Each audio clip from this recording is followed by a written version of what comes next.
อบรมสั่งสอนประชาชน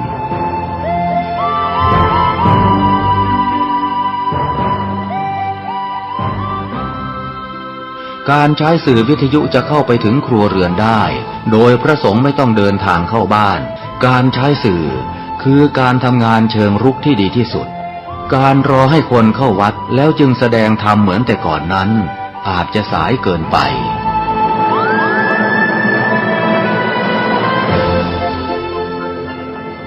เราควรใช้สื่อนำธรรมะเข้าไปให้ถึงภายในบ้านโรงเรียนองค์กรต่างๆให้มากที่สุดการใช้สื่อจะทำให้ผ่อนแรงและประหยัดทั้งคนและเวลา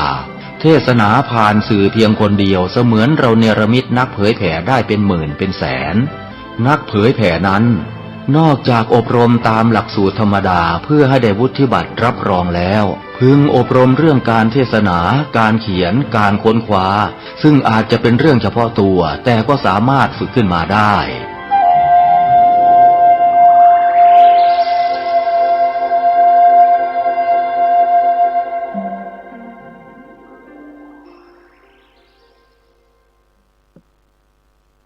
ขอเจริญสุขญาติโยม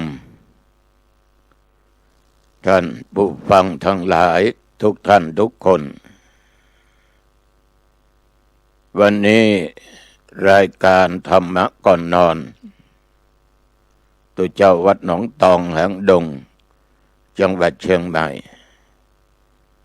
ก็มาพบกับญาติกับโยมท่านผู้ฟังทั้งหลายอีกเช่นเคยเป็นประจำทุกวันอังคารตั้งแต่เวลาเดี๋ยวนี้เป็นต้นไปวันเวลาที่นั่งบันทึกเสียงธรรมะเนี่ยเวลา6:35 นาทีเช้าของวันอาทิตย์ที่23เดือนสิงหาคม2569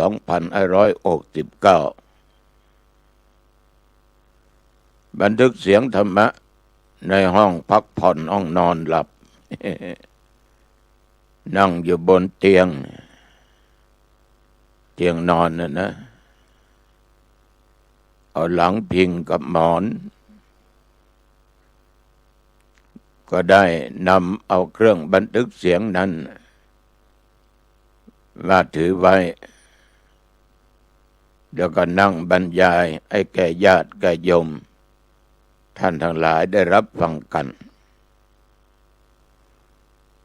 บอกละเอียดมากนะเนี่ยแต่ก็นึกอยู่ในจิตในใจว่าญาติโยมด้านผู้ฟังนั้นถ้าไม่นั่งก็นอนเวลาขณะนี้ถ้าไม่นั่งก็นอนอาจจะนั่งบนเก้าอี้บ้างนั่งบนเตียงบ้างนอนบนเตียงบ้างก็สุดแล้วแต่ตามอิริยาบถ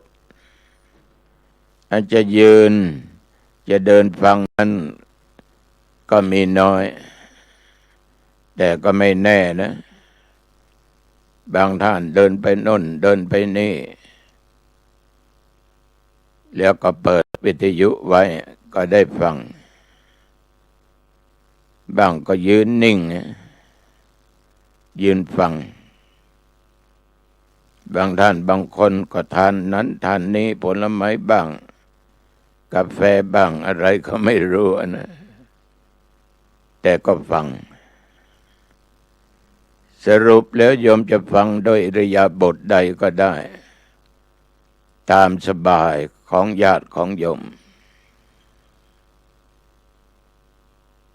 ต้องขออนุโมทนาต่อเจ้าหน้าที่ที่อำนวยความสะดวกในการถ่ายทอดเสียงธรรมะให้แก่ญาติแก่โยมที่อยู่ทางบ้านได้รับฟังกันไม่เป็นการรบกวนนะแทนที่ท่านจะได้พักผ่อน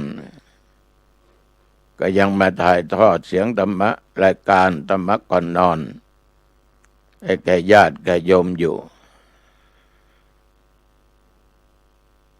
อาตมาภาพญาติโยมท่านผู้ฟังทั้งหลายปีนี้อายุ80 ปีนะ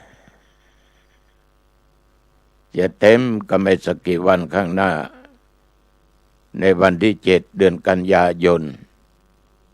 พุทธศักราช2569อาตมาเกิดวันที่7 กันยา2489ปีที่เผาครูบาเจ้าศรีวิจัยณที่วัดพระธาตุเจ้าจามเทวีอาตมาเกิดปีนั้น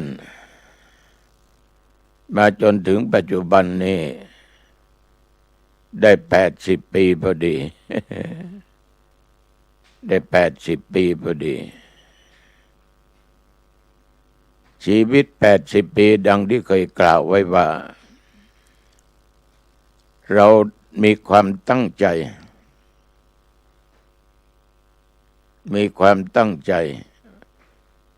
ว่าเมื่อบวชแล้วจะศึกษาร่ำเรียนปฏิบัติตั้งอยู่ในธรรมวินัยแล้วก็จะนำเอาเรื่องของศีลของธรรมอันเป็นหลักสำคัญในทางพุทธศาสนามาปฏิบัติเมื่อปฏิบัติแล้วเห็นผลแล้วรู้แจ้งรู้จริงแล้วมีผลเป็นอย่างไรเกิดจากการปฏิบัติก็จะนำสิ่งเหล่านั้นมาพูดมาเผยแผ่ต่อให้ญาติให้โยมให้ท่านทั้งหลายได้ฟังกันเพราะมันเป็นของจริงมันไม่ใช่ของโกหกคือเราได้ทำมาจริงๆเราเห็นผลจริงๆเราก็กล่าวได้เต็มปากสิ่งไหนก็ตามญาติโยมถ้าเราไม่ได้กระทำเนี่ยมันก็ยังไม่แน่นะเมื่อปี2513นั่นนะไปอบรมที่จิตตภวันบางละมุงจังหวัดชลบุรีหน่วยพัฒนาทางจิตรุ่นที่5มีตุเจ้าเขารับการอบรมทั่วประเทศ500 กว่าแต่ทนไม่ได้สู้ไม่ไหวเหลือ400 กว่า2 เดือนแรกนั้นเป็นภาคทฤษฎีบ้างเป็นส่วนมากได้รับฟังจากปราชญ์และบัณฑิตทั้งฝ่ายคฤหัสถ์และนักบวชล้วนแต่เป็นพระมหาเถระในที่สุดจนถึงเป็นเจ้าประคุณสมเด็จก็มีเพราะท่านเหล่านี้มาเป็นวิทยากรคนที่เป็นวิทยากรนั้นญาติโยมต้องกลั่นกรองความรู้ที่เรียนรู้มาปฏิบัติมาตั้งหลาย10 ปีจะนำเอาเรื่องอะไรมาพูดก็ย่นย่อมาหมดเราไม่ได้ผ่านการศึกษามาเหมือนกับท่านเราโชคดีท่านย่อความต่างๆในเรื่องราวต่างๆที่ท่านได้ศึกษามาได้ยินได้ฟังมาได้มาปฏิบัติมีผลและมาพูดมากล่าวให้เราฟังเป็นเวลา2 เดือนที่เราฝึกอยู่ ต่อมาเดือนสุดท้ายภาคปฏิบัติเข้าสนามให้พระสงฆ์ทั้งหลายนี่ห้ามนอนอาคารต่างๆท่านก็ถวายกรดให้ทุกองค์นี่ก็ไปปักกรดอยู่ที่สถานลานหญ้าลานทรายถึงมีต้นมะพร้าวมีกิ่งก้านของมะพร้าวเป็นที่ใช้เชือกมัดกดแขวนไว้มันใกล้ชายทะเลนะโยมนะลมชายทะเลเนี่ยมันร้อนแล้วก็เหงื่อใครนี่ไหลซึมออกตลอดเวลาผิวพรรณนี่เปลี่ยนแปลงทันทีเกือบจะเหมือนนิโกรนะฝึกภาคปฏิบัติอยู่แล้วก็มาฟังครูบาอาจารย์แก้ในการปฏิบัติเป็นบางชั่วโมงผ่านฟ้าฝนตกอย่างหนักก็ต้องนอนตรงนั้นแหละใต้ต้นไม้พร้าวจะไปเปลี่ยนที่นอนไปนอนที่ไหนไม่ได้เอากรดลงขุดเอาทรายมาก่อให้มันสูงไม่ให้น้ำฝนนั้นมันเจืองนองแล้วเขามีแผ่นไม้มาให้ปูกว้าง1.20 เมตรยาว2.40 เมตรปูทับบนทรายเอาผ้าปูที่นอนมีหมอนมีผ้าห่มแค่นั้นนะแต่จะนอนไม่ได้ส่วนมากต้องนั่งสมาธิตลอดฝึกกายให้เข้มแข็งฝึกวาจาให้อยู่ฝึกใจให้นิ่งให้ตั้งมั่น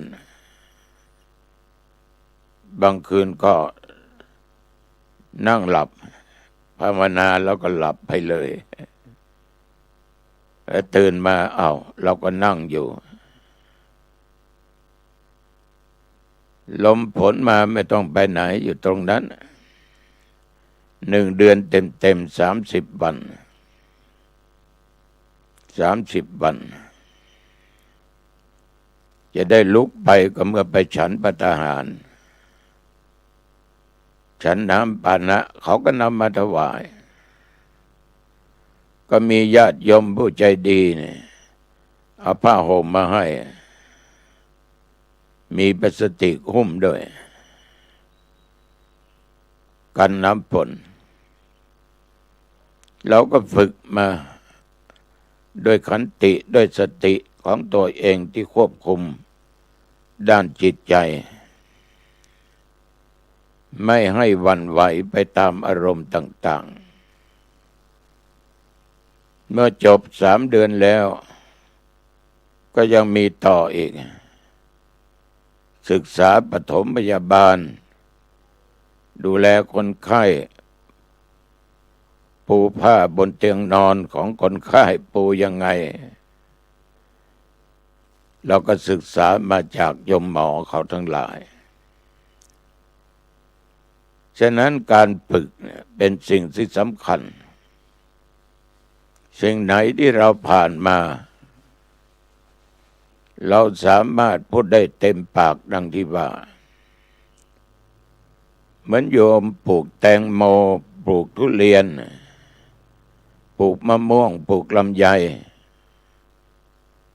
ผู้ที่เคยปลูกเคยดูแลรักษาจะรู้ดีว่า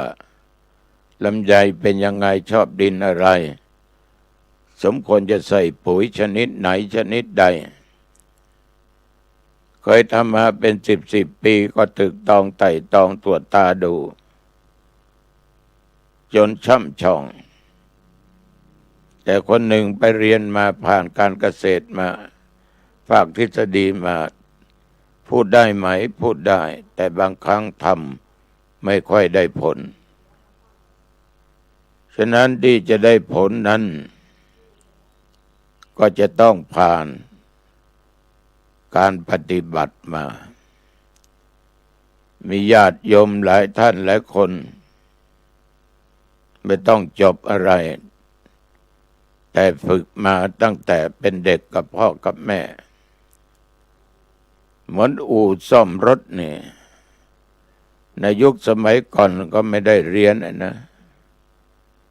โยมบางท่านบางคนนี่พ่อแม่ไปฝากอู่ซ่อมรถไม่ได้ตังค์นะไปอยู่ไปดูแลไปเก็บของเก็บโน่นเก็บนี่ตาก็สอดส่องดูนายช่างว่าเขาทำยังไง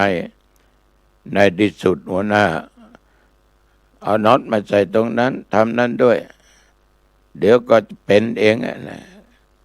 ความชำนาญทำอยู่ทุกวันอาศัยเป็นหลายเดือนเป็นปีๆอุปกรณ์อะไรรู้หมดต่อมาก็ไปตั้งอู่ซ่อมรถคนเดียวเป็นพ่อเลี้ยงไปแล้วหลายคนพวกนี้ผ่านการฝึกการปฏิบัติมาเมื่อสร้างเหตุในทางที่ดีนั้นผลได้รับก็คือทางที่ดีเป็นคนเก่งนะทำสีรถก็เก่งอะไรก็เก่งแค่ถามไม่ได้เรียนอะไรนะจบป .6 ป .7 มาก็มีแต่ยุคปัจจุบันนี่เขาก็สอนกันสาขานี้เมื่อใกล้จะจบก็ไปฝึกงานตามอู่ต่างๆจบแล้วก็ไปทำมาหากินได้คืออะไรก็ตามถ้าเราไม่ได้ผ่านมาไม่ได้ฝึกไม่ได้ปฏิบัติมานั้นเวลาเกิดปัญหาอะไรจะแก้ไม่ได้มันจะแก้ไม่ได้สาธุชนญาติโยมท่านผู้ฟังเหมือนการมาบวชเป็นเณรเป็นตุเจ้าในพระพุทธศาสนานี่เราอยู่ข้างนอกแต่มองเข้ามาก็นึกว่าสบายดีเดี๋ยวก็ได้รับทานที่โน่นที่นี่แต่มองอย่างนี้ไปไม่รอดนี่เพื่อจะมาเป็นตุเจ้าวันนี้ได้นะเป็นขยมวัดเป็นศิษย์วัดได้ตั้งหลายเดือนต้องอดต้องทนครูบาอาจารย์สมัยก่อนนี่ถ้าผิดเจอไม่แช่หวายฟาดที่แข้งที่ขานี่จนแดงญาติโยมแล้วพ่อแม่ก็ไม่ได้เข้าข้างลูกนะถ้าเจอไม่เร็วจากครูบาอาจารย์แล้วให้ร้องไห้ไปบ้านพ่อแม่ก็พ่อเอามันไปวัดนี่เจอกับตัวเองมาพ่อก็จุงแขนไปวัดบอกทูหลวงว่าต่อไปเอาหัวมันแตกแต่มันเกียจค้านเรียกว่าสร้างกันให้ได้เราเป็นขยมเป็นศิษย์วัดได้3-4 เดือนสอบสามเณรสิกขาผ่านท่องกำบรรพชาได้ให้พรได้ทำวัดเย็นทำวัดเช้าได้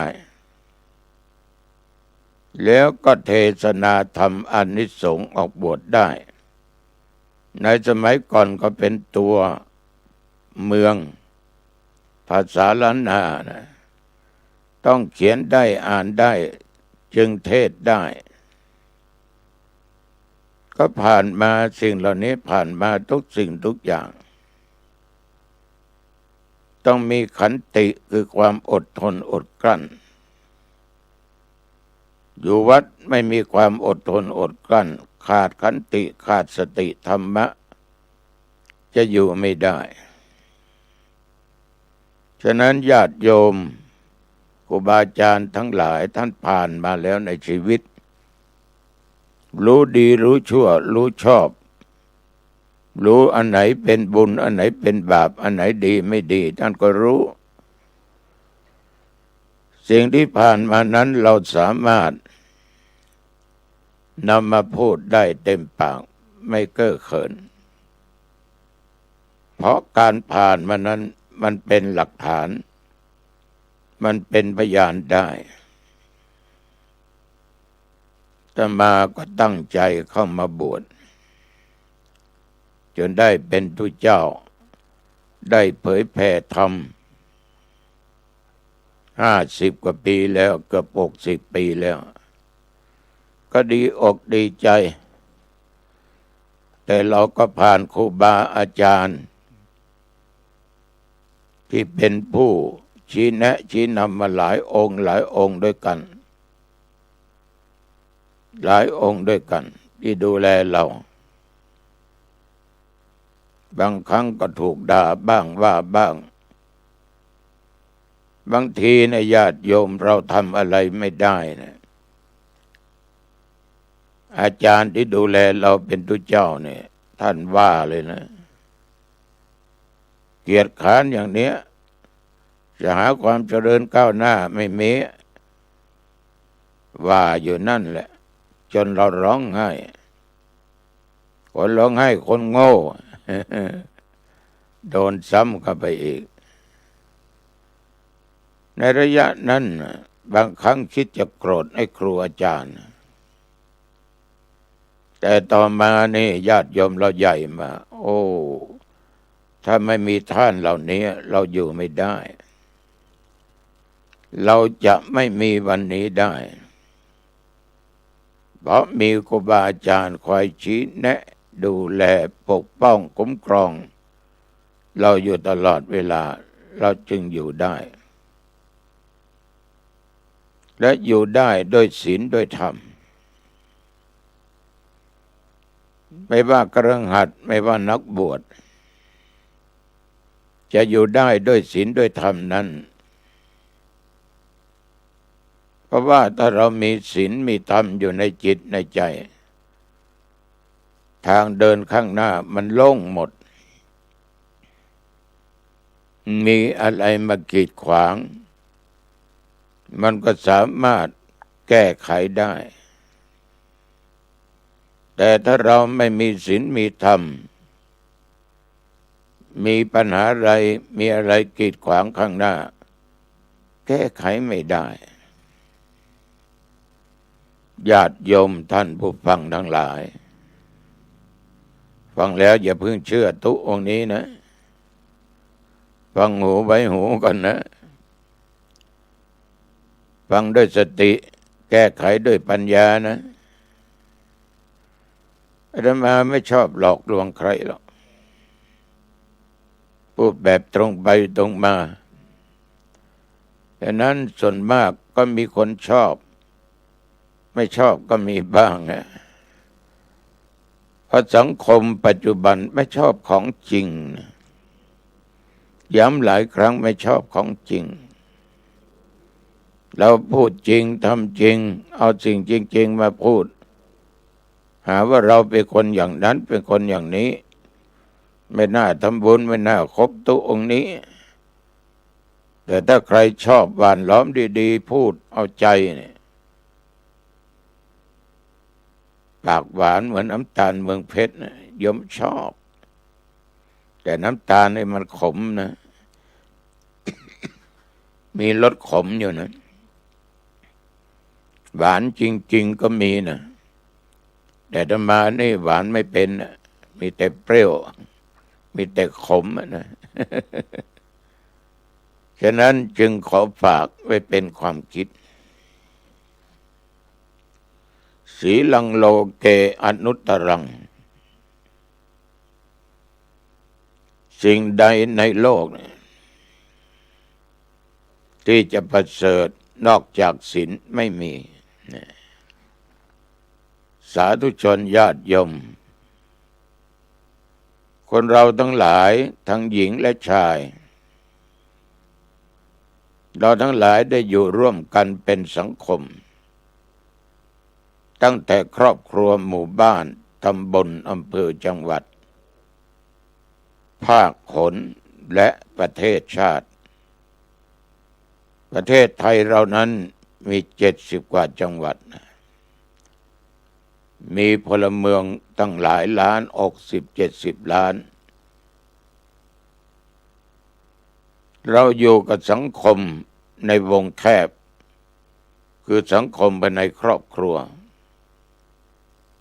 แต่ส่วนมากก็มีพ่อมีแม่มีลูกอาจจะเป็นลูกชายลูกหญิงก็ได้มีทั้งสองก็เป็นครอบครัวเราอยู่ร่วมกันเป็นหมู่เป็นคณะเป็นหมู่เป็นเหล่ารวมกันมากๆก็เป็นประเทศชาติการอยู่รวมกันเป็นหมู่นี่ญาติโยมสิ่งที่สามารถจะอยู่ด้วยกันได้แบบความรักความเมตตาไม่เกิดเรื่องเกิดราวอันเลวได้นั้นในสังคมนั้นจะต้องมีหลักอยู่ในจิตในใจก็คือศีลไม่ว่าจะเป็นนักบวชไม่ว่าจะเป็นอุบาสกบาสิกาศีลนี่สำคัญยิ่งอันสตรีไร้ศีลก็สิ้นสวยบุรุษด้วยไร้ศีลก็สิ้นสีถ้าพระสงฆ์ไร้ศีลก็สิ้นดีแม้เมธีไร้ศีลก็สิ้นงามนะเพราะศีลนี่ญาติโยมแปลว่าปกติถ้ามันปกติทั้งทางกายทั้งวาจาทางด้านจิตใจเป็นผู้หญิงก็สวยงามเป็นบุรุษก็งามดีเป็นพระสงฆ์ก็สวยงามดีเป็นปราชญ์บัณฑิตก็สวยงามดีเพราะมันปกติกายก็ปกติวาจาก็ปกติใจก็ปกติไม่เป็นคนขี้โลภขี้หลงขี้โกงขี้หลอกลวงขี้โกรธขี้อาฆาตพยาบาทจองเวรจองกรรมต่อสิ่งนั้นต่อคนนี้ไม่หลงอยู่ในกามคุณในรูปในเสียงในกลิ่นในรสในการสัมผัสธรรมารมณ์ต่างๆเมื่อเรามีศีลเป็นหลักมันก็นิ่งมั่นคง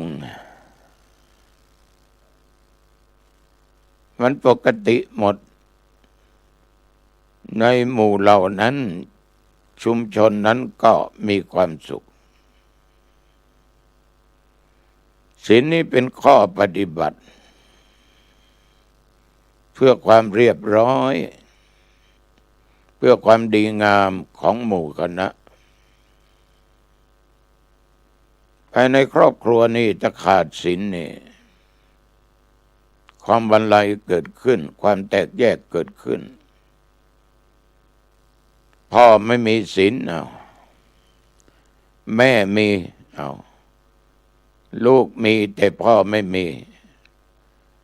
พ่อดันไปฆ่าคนตายนะเขาจ้างให้เป็นมือปืนไปฆ่าเขาพ่อไปปล้นร้านทองเซเว่นร้านค้าต่างๆปล้นจี้เอาเข้าเอาของกลางท่ากลางทางกับคนที่เดินไปเดินมาพ่อเป็นนักเลงเจ้าชู้คนรู้กันทั่วบ้านพี่น้องชาวบ้านติดสินนินทาแล้วก็ถูกจับไปติดคุกติดตารางญาติโยมเมียกับลูกที่อยู่ทางบ้านน่ะจะมีความสุขไหมไม่สุขลูกก็ทุกข์แม่ก็ทุกข์ พ่อทำไมเป็นอย่างนั้นพ่อทำไมไม่มีศีลไม่มีธรรมแต่ทำสิ่งที่ผิดศีลผิดธรรมเป็นสิ่งที่เป็นบาปสิ่งที่ผิดกฎหมายบ้านเมืองก็เลยขาดเสาหลักไปในครอบครัวก็เดือดร้อนตั้งแต่ต้นทีนี้ถ้าแม่ก็ไม่มีศีลอีกอะไรจะเกิดขึ้นในครอบครัวนั้นโยมทั้งหลายลูกก็อยู่ไม่เป็นสุขเพราะเสาหลักคือพ่อแม่เป็นคนผิดปกติแม่ก็เล่นการพนันนอกใจพ่ออีกแถมยังเมาเหล้าอยู่ตลอดเสพยาเสพติดอีกค้าขายของผิดกฎหมายอีกเจ้าหน้าที่บ้านเมืองรู้ผู้นำรู้ก็จับพ่อก็โดนจับแม่ก็โดนจับเพราะผิดปกติผิดศีลผิดธรรมแล้วลูกจะเป็นไรพอแม่ไม่ตายก็เป็นลูกกำพร้าถ้าเด็กโตก็พออยู่ได้แต่เด็กเล็กก็ลำบากฉะนั้นไม่ว่าครอบครัวในหมู่บ้านในครอบครัวนี้พอแม่มีศีลก็จริงแต่ลูกไม่มีกายปกติวาจาผิดปกติใจก็ผิดปกติกายปกติไปทำชั่วผิดศีลผิดธรรมผิดกฎหมายถูกจับส่งให้เรียนก็ไม่ไปเรียนไปเป็นนักเลงทำอะไรผิดกฎผิดระเบียบไปฆ่าคนตายยกพวกกันไปทำร้ายร่างกายกันโอ้เดี๋ยวพ่อก็ไปโรงพักเดี๋ยวแม่ก็ขึ้นโรงพักลงโรงพักไปเยี่ยมไปหาลูกเอาของไปฝากลูกไปติดคุกติดตารางอนาคตก็ดับวูบการเรียนการศึกษาก็ไม่ได้เรียนไม่ได้ศึกษาอะไรพ่อแม่จะมีศีลมีธรรมขนาดไหนก็เป็นทุกข์นี่ขนาดว่าสังคมภายในครอบครัวในญาติโยมถ้าผิดปกติเนี่ยทั้งกายทั้งวาจาทั้งด้านจิตใจเนี่ยมันนำความเดือดร้อนนำความทุกข์ยากลำบากนำความหายนะให้เกิดขึ้นภายในครอบครัวญาติโยมได้นั่งฟังนอนฟังนี่ลองสำรวจดูครอบครัวเรามีบ้างไหมที่ผ่านมามีบ้างไหมที่มันมีขึ้นมาเพราะอะไรแล้วเราอยู่กันเป็นสุขไหมคิดอย่างนี้แม้แต่นักบวชที่อยู่วัดทุกเจ้าผิดปกติเสพยาเสพติดดื่มเหล้าล่อลวงลักของเอาของวัดเอาของชาวบ้านฆ่าหมาฆ่าแมวฆ่าคนผิดปกติถึงจะนุ่งเหลืองห่มเหลืองก็ผิดปกติก็ต้องถูกจับชาวบ้านทุกคนโอ้เสียดายนะหลงไปทำบุญตั้งนานนะสอนดีนะบอกข้อศีลให้กับญาติกับโยมแต่ทำไมท่านเป็นอย่างนั้น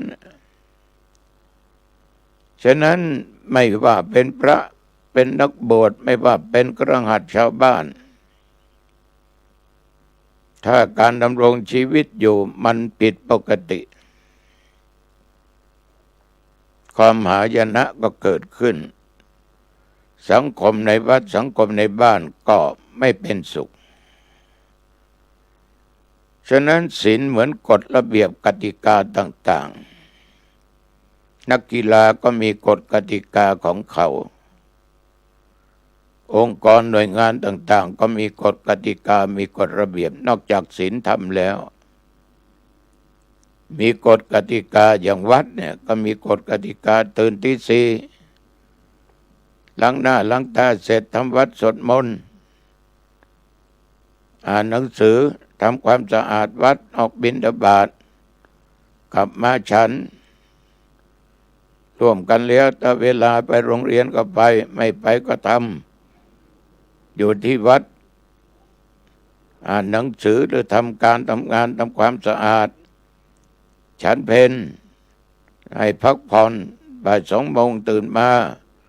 ต้องอ่านนั้นอ่านนี้เรียนนั้นเรียนนี้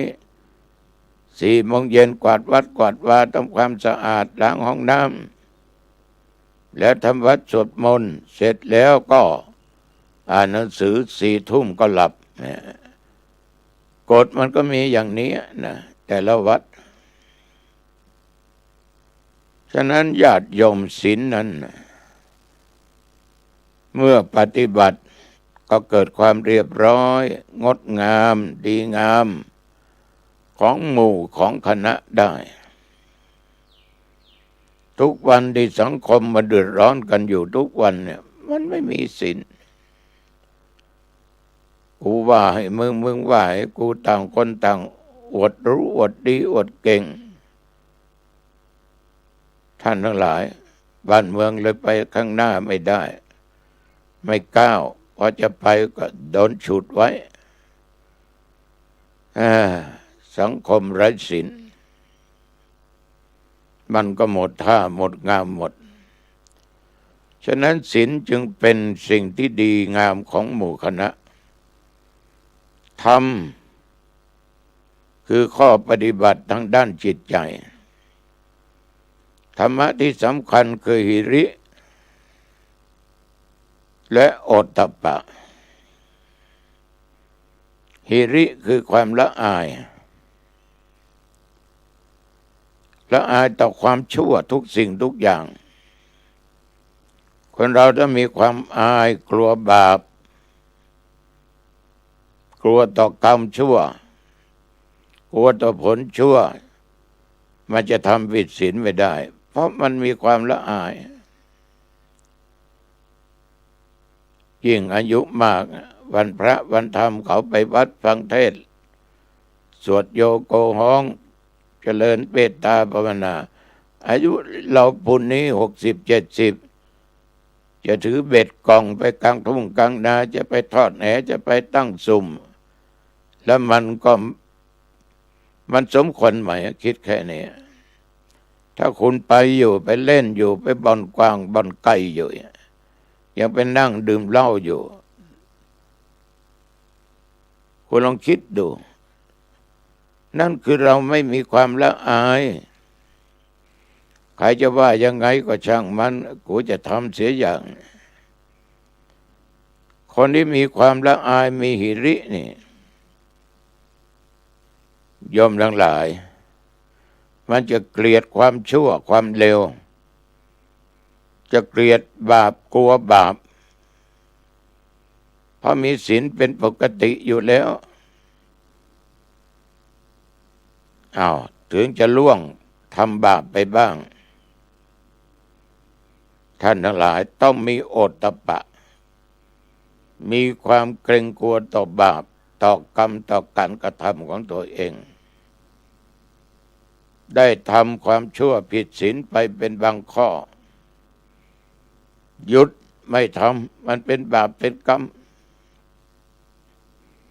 ไปฆ่าเขาก็เดือดร้อนเราก็เดือดร้อนไปลักของเขาก็เดือดร้อนเขามาลักของเราก็เดือดร้อนเมียเขาก็รักผัวเขาก็รักพูดอะไรต้องตรงกับความเป็นจริงไปหลอกไปลวงคนอื่นไม่ได้ด่าเขาก็เป็นบาปกับตัวเราติดศีลนินทาเขาคนนั้นคนนี้ก็เหมือนติดศีลตัวเองมันเป็นบาปต่อไปกูไม่ทำแล้ว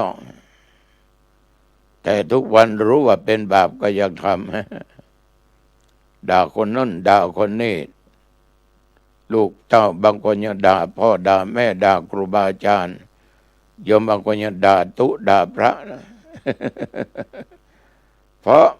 ไม่มีโอตตัปปะไม่มีความเกรงกลัวต่อบาปต่อกรรมต่อการกระทำชั่วร้ายของตัวเองฉะนั้นท่านทั้งหลาย หิริโอตตัปปะเป็นเหตุเบื้องต้นในการเกิดมีศีลได้อย่างมาตรฐานเพราะจะเป็นผู้ที่มีความเรียบร้อยกายก็งามวาจาก็ดีใจก็ประเสริฐจึงเป็นเครื่องประดับ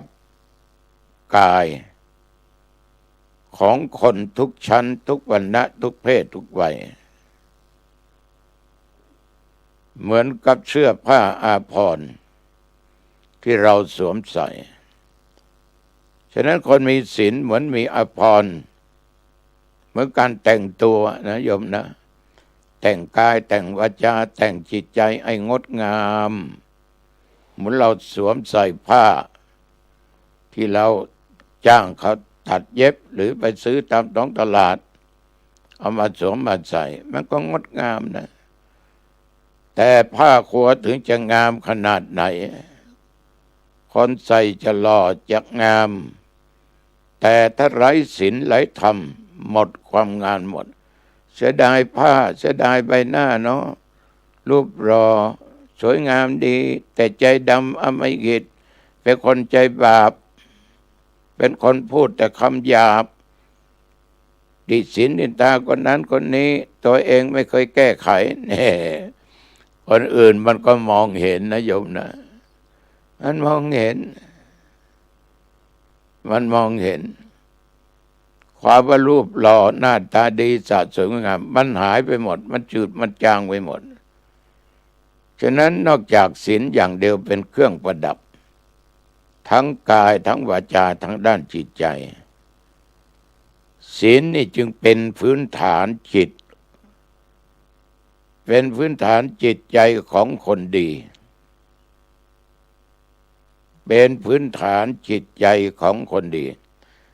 บุคคลมีศีลและกายวาจาของผู้นั้นจะสงบเรียบร้อยทำให้เป็นคนรู้จักมารยาทในสังคมประพฤติปฏิบัติตนให้เหมาะสมกับสิ่งแวดล้อมนั้นๆความสงบกายสงบวาจาสงบใจทำด้วยความยินดีไม่เสแสร้งไม่โอ้ไม่อวดเพราะเหตุใดโยมเพราะเรามีธรรมะคือหิริความละอายโอตตัปปะความเกรงกลัวเป็นหลักเป็นมูลฐานญาติโยมท่านผู้ฟังคนไหนมีศีลประจำใจไม่ว่าสตรีและเครือขัดบุคคลผู้ชายแม้แต่นักบวชแม้แต่บัณฑิตนักปราชญ์ก็จึงจัดว่าเป็นบุคคลที่ดีเป็นคนประเสริฐในโลกคนดีมีศีลธรรมหากต้องการอะไรในโลกนี้เป็นต้นว่าต้องการโภคทรัพย์สมบัติมนุษย์สมบัติต้องการพบสมบัติที่ดีตายแล้วอยากจะเกิดบนสวรรค์หรือต้องการอมตะธรรมคือมรรคผลนิพพานเป็นประโยชน์สารความต้องการนั้นๆญาติโยมย่อมสำเร็จได้ด้วยอานิสงส์ของศีลโดยแท้ศีลานุภาเวนะด้วยอานุภาพแห่งศีลที่ทุกท่านทุกคนญาติโยมทั้งหลายตั้งใจรักษามาตั้งใจฟังธรรมะจากตุเจ้าวัดหนองตองก็ขอให้ท่านทั้งหลายนั้นจงได้รับความสวัสดิ์มงคลมีอายุวันนะสุขะพละเหมือนกันทุกท่านทุกคนวันนี้นำข้อคิดมาฝากญาติโยมในรายการธรรมะกล่อมนอนเห็นว่าเป็นเวลาพอสมควรโยมกลับเข้าบ้านมาตั้งแต่เช้าแล้วนะปิดประตูบ้านให้เรียบร้อยเข้าบ้านเข้าหอเข้าเรือนก็ปิดประตูเรียบร้อยหน้าต่างปิดให้ดีๆเรียบร้อย เก็บของมีค่าไว้ให้เป็นที่เป็นทางของไหนของใดที่โยมจะใช้วันพรุ่งนี้ก็วางไว้ที่ตามันจะเดินผ่านตาจะได้เหลียวดูมันจะเตือนสติไม่ได้ทานข้าวทานอาหารว่างก็ทานเสียแล้วชำระร่างกายให้หมดจดใสสะอาดอาบน้ำอาบท่าเสร็จเช็ดเนื้อเช็ดตัวนุ่งห่มผ้าผ่อนท่อนสบายชุดไหนสีใดก็ตามที่โยมชอบใส่มันไม่อึดอัดก็ใส่เราอยู่ในบ้านแล้วกราบพระ5 หนคือกราบพระพุทธกราบพระธรรมกราบพระสงฆ์กราบพระในบ้านคือพระสมปรารถนาพระทันใจคือบิดามารดาท่านให้กำเนิดให้ชีวิตเรามากราบครูอาจารย์ผู้ให้ศิลปะวิชาความรู้กราบอุปัชฌะยะผู้อุปสมบทบวชเราเป็นเนนเป็นตุเจ้าจนมีวันนี้และบางคนศึกได้เป็นพี่น้อยพี่นานท่านเหล่านี้มีพระคุณกราบพระจบเรียบร้อยก็สวดมนต์3 บทเอาบทพุทธคุณอิติปิโสธรรมคุณสวากขาโตสังฆคุณสุปฏิปันโนแล้วเจริญสมาธิพอสมควรออกจากสมาธิก็แผ่เมตตาแก่สรรพสัตว์ทั้งหลายเจ้ากรรมนายเวรทั้งหลายเทพบุตรเทวดาเทพาอารักษ์ตลอดผีหอผีเงินผีปู่ผีย่าเจ้าต้งเจ้านาเจ้าที่เจ้าทางเจ้ากรรมนายเวรสรรพสัตว์ญาติทั้งหลายไม่ว่าพ่อแม่หรือปู่ย่าตายายครูบาอาจารย์ที่ล่วงลับแล้วก็แผ่เมตตาแล้วแผ่เมตตาแก่ตัวเองว่าข้าพเจ้าในชื่อนี้นามสกุลนี้เกิดในภพนี้ก็ตามภพหน้าก็ตามขออย่าได้ขาดปัจจัยแก้วแหวนเงินทองที่อยู่ที่อาศัยที่ดินโภคทรัพย์สมบัติต่างๆจงบังเกิดมีแก่ข้าพเจ้าอย่าได้อดอย่าได้อยากอย่าได้ทุกข์อย่าได้ยากไม่ว่าภพนี้และภพหน้าขอได้เกิดภพชาติพระศิลเมตไตรด้วยเถิดแล้วญาติโยมก็นอนหลับเป็นสุขไม่ฝันเห็นร้ายตื่นมาก็สบายใบหน้าอิ่มเอิบผ่องใสจิตใจใสสะอาดอายุวันโนสุขังพลังพบกัน